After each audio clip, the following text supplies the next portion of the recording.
Student, हम मध्य प्रदेश के व्यक्तित्व पर लगातार वीडियो देख रहे हैं।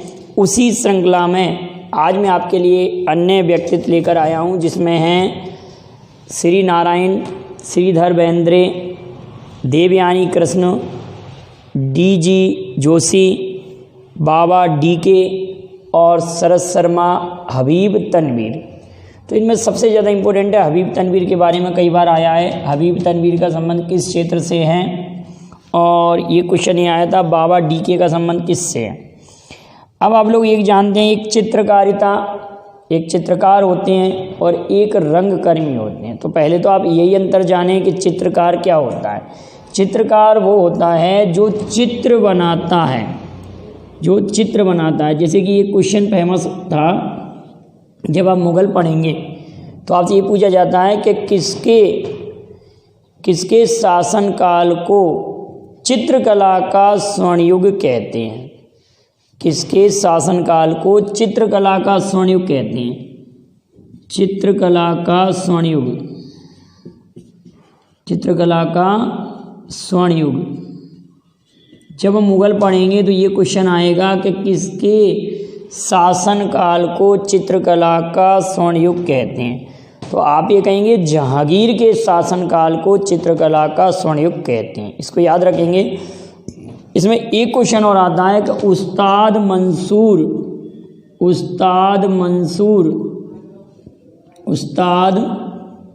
मंसूर किसके दरबार के प्रसिद्ध चित्रकार थे। तो आप कहेंगे जहांगीर के दरबार के प्रसिद्ध चित्रकार थे उस्ताद मंसूर। दूसरा प्रश्न क्या हुआ कि उस्ताद मंसूर किसके दरबार के प्रसिद्ध चित्रकार थे, तो जहांगीर के। एक क्वेश्चन और बनता है कि स्थापत्य कला का स्वर्णयुग किसे कहते हैं। किसके शासनकाल को कहते हैं, तो शाहजहां के शासनकाल को। और हिंदी साहित्य का स्वर्णयुग किसे कहते हैं, तो आप कहेंगे अकबर के शासनकाल को। तो ये कुछ मैंने एक्स्ट्रा फैक्ट थे, उनके बारे में चर्चा की। तो अभी हम बात कर रहे थे कि चित्रकार कौन होता है, जो चित्र बनाता है। लेकिन रंगकर्मी कौन होता है। रंगकर्मी वो होता है जो किसी नाटक में रंग भरता है। नाटक में रंग भरने से मतलब होता है किसी नाटक को करने वाला, नाटक का अभिनय करने वाला, जो अभिनेता होता है नाटक का, उसी को हम कहते हैं रंगकर्मी। क्या कहा जाता है, रंगकर्मी। क्लियर बेटाओ। तो इसमें से कुछ रंगकर्मी हैं, कुछ चित्रकार हैं, तो उनके बारे में हम देखते हैं। नारायण श्रीधर बेंद्रे, इनका जन्म 1919 में इंदौर में हुआ।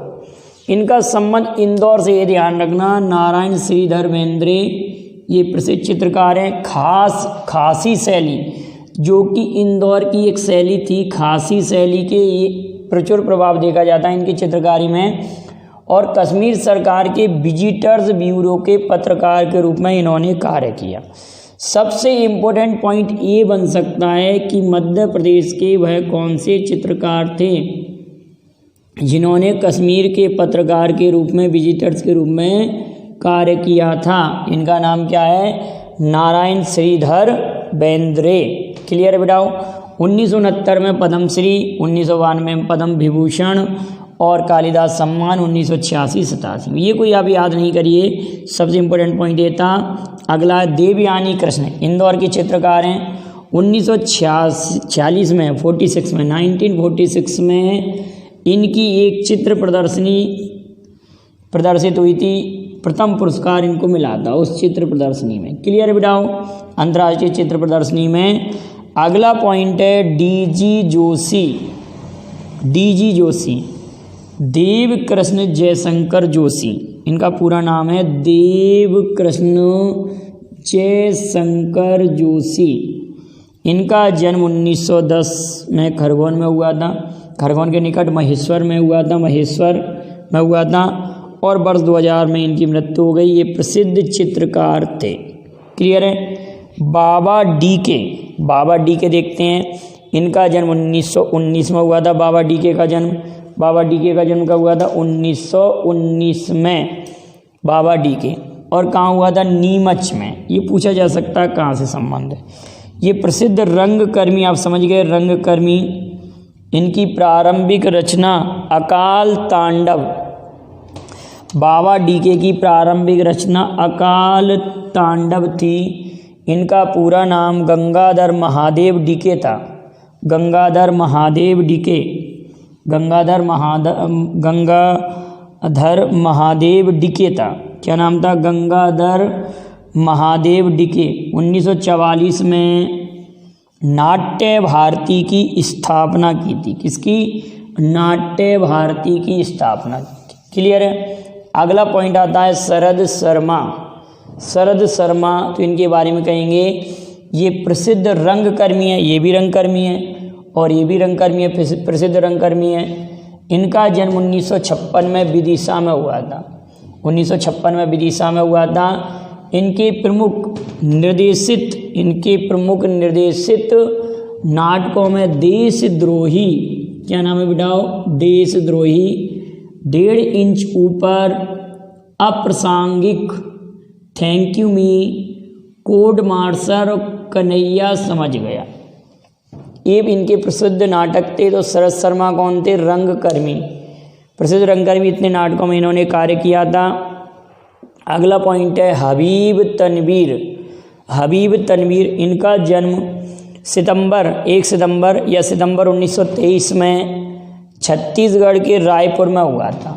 अब ये हम एमपी में क्यों पढ़ रहे हैं, आप सभी लोग समझदार हैं, क्योंकि उस समय जब जन्म हुआ था तो रायपुर या छत्तीसगढ़ एमपी का हिस्सा तो था, तो एमपी में इनको पढ़ा जाएगा। अब ऐसे ये छत्तीसगढ़ में चला गया, रायपुर जो है छत्तीसगढ़ की राजधानी है।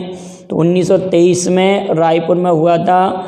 2002 में पद्म भूषण और 2007 में फ्रांस सरकार ने officers of the arts and letters, जो विदेशी सम्मान होते हैं बेटा उनसे क्वेश्चन अक्सर पूछा जाता है। Officers of the arts and letters सम्मान दिया। जैसे मैं आपसे कहूँ कि भारत के वह कौन से चित्रकार थे जो लंदन में जाकर बसे और बाद में उनको कतर की नागरिकता मिली, जिन्होंने भारतीय हिंदू देवी देवताओं पर चित्र बनाए, जिसके कारण वो विवादित चित्र थे और लंदन में उनको शरण लेनी पड़ी, बाद में वो कतर की नागरिकता पाते हैं। तो आप सभी लोग इसका जवाब दीजिएगा। ये पिछले वीडियो में मैंने आपको पढ़ाया था, आप ध्यान से, वो व्यक्ति कौन थे। और फोर्ब्स पत्रिका ने किसे भारत का पिकासो कहा है? फोर्ब्स पत्रिका ने किसे भारत का पिकासो कहा है? इसका आंसर भी आप कमेंट कीजिएगा।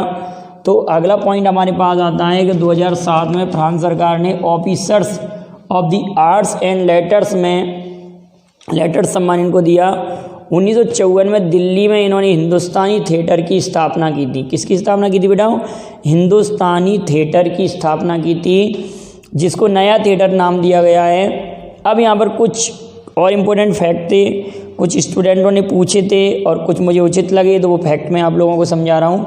यहाँ पर लिखा है दरबार तोड़ी, मियाकी मल्हार, दरबार तोड़ी, मियाकी मल्हार, मियाकी सारंग, ये नए राग किसने बनाए थे? ये सभी नए राग बनाए थे तानसेन ने। ये सभी नए राग किसने बनाए थे? तानसेन ने। मदन मंजरी, हेमा विहंग, माज, चंद्र सारंग, जल तरंग, ये सभी वाद्य यंत्र बाबा अलाउद्दीन खां, जिनका संबंध मैहर घराने से और मैहर से है, मैहर घराने और मैहर से हैं। तो आप ये बताएंगे ये किस वाद्य यंत्र को बजाने में निपुण थे? ये किस वाद्य यंत्र को बजाने में निपुण थे, ये आप बताएंगे। इनको किस उपनाम से भी जाना जाता है? तो ये दोनों क्वेश्चन के आंसर आप कमेंट करेंगे। और पिछले वीडियो में मैंने आपसे पूछा था कि अटल बिहारी वाजपेयी जी का जन्म ग्वालियर में 25 दिसंबर को हुआ था, लेकिन किस वर्ष हुआ? तो आप कहेंगे 1924 में। 1977 में इन्होंने यूएनओ की महासभा में हिंदी में भाषण दिया था। और मेरी इक्यावन कविताएं, मेरी संसदीय यात्रा, इनकी प्रसिद्ध रचनाएं। अगला इम्पोर्टेंट पॉइंट है उस्ताद हाफिज अली खां। उस्ताद हाफिज अली खां, उस्ताद हाफिज अली खां ये प्रसिद्ध सरोद वादक हैं। क्या हैं? प्रसिद्ध सरोद वादक। और ग्वालियर में सरोद घर की स्थापना ही इन्होंने ही की थी। अगला इम्पोर्टेंट है कुमार गंधर्व। कुमार गंधर्व, इन पर मैं अलग से आपको वीडियो बनाऊंगा। कुमार गंधर्व का वास्तविक नाम शिवपुत्र है। कुमार गंधर्व का वास्तविक नाम शिवपुत्र है। इनका जन्म कर्नाटक के बेलगाम में हुआ था। इनका जन्म कर्नाटक के बेलगाम में हुआ था 1924 में। लेकिन एक बात आप याद रखना, कर्नाटक के बेलगाम में हुआ था, उस समय कर्नाटक का नाम कर्नाटक नहीं था। कर्नाटक का नाम उस समय मैसूर था।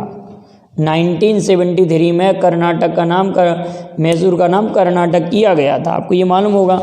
तो इनका मैसूर में भी लिखा आता है, बेलगाम में। और 1992 से मध्य प्रदेश सरकार ने कुमार गंधर्व सम्मान की शुरुआत की है। क्यों की है कि ये वहाँ से आकर कहाँ बस गए, देवास में। तो देवास इनकी कर्मभूमि थी। कुमार गंधर्व की कर्मभूमि क्या थी, देवास। और कुमार गंधर्व का वास्तविक नाम क्या है, शिवपुत्र। अब आप ये कमेंट करेंगे कि चक्रधर फेलोशिप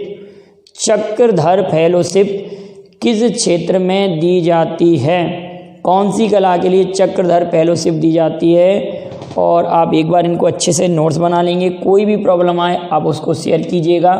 इसमें आप ऐसे याद करने का प्रयास नहीं करना कि सन को ज़्यादा याद करें। क्वेश्चन कैसे बनेगा कि कश्मीर सरकार के विजिटर्स ब्यूरो के पत्रकार के रूप में मध्य प्रदेश के किस चित्रकार ने कार्य किया था। तो नारायण श्रीधर बेंद्रे। देवयानी कृष्ण का संबंध किससे है, तो चित्रकारिता से। डीजी जोशी का संबंध किससे है, तो आप कहेंगे चित्रकारिता से। बाबा डीके का संबंध किससे है, ये प्रसिद्ध रंगकर्मी थे। अकाल तांडव की रचना की थी, ठीक है। नाट्य भारती की स्थापना की थी। शरद जोशी कौन थे, तो प्रसिद्ध रंगकर्मी। हबीब तनवीर कौन थे, तो रंगकर्मी। इस तरह से क्वेश्चन बनता है बेटा। उस्ताद मंसूर किसके दरबार के चित्रकार थे, तो जहांगीर के। इस तरह के जनरल से क्वेश्चन बनते हैं।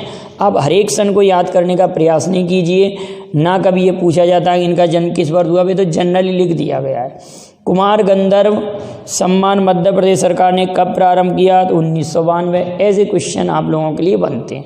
जब हम इतना डिटेल पढ़ लेते हैं तो ऐसे क्वेश्चनों के हम आसानी से आंसर दे देते हैं। तो आपको अगर वीडियो पसंद आए तो लाइक शेयर कीजिए। Thank you very much. जय हिंद, जय भारत। और आप इसका स्क्रीनशॉट ले लें, जिससे आपको सुविधा रहेगी।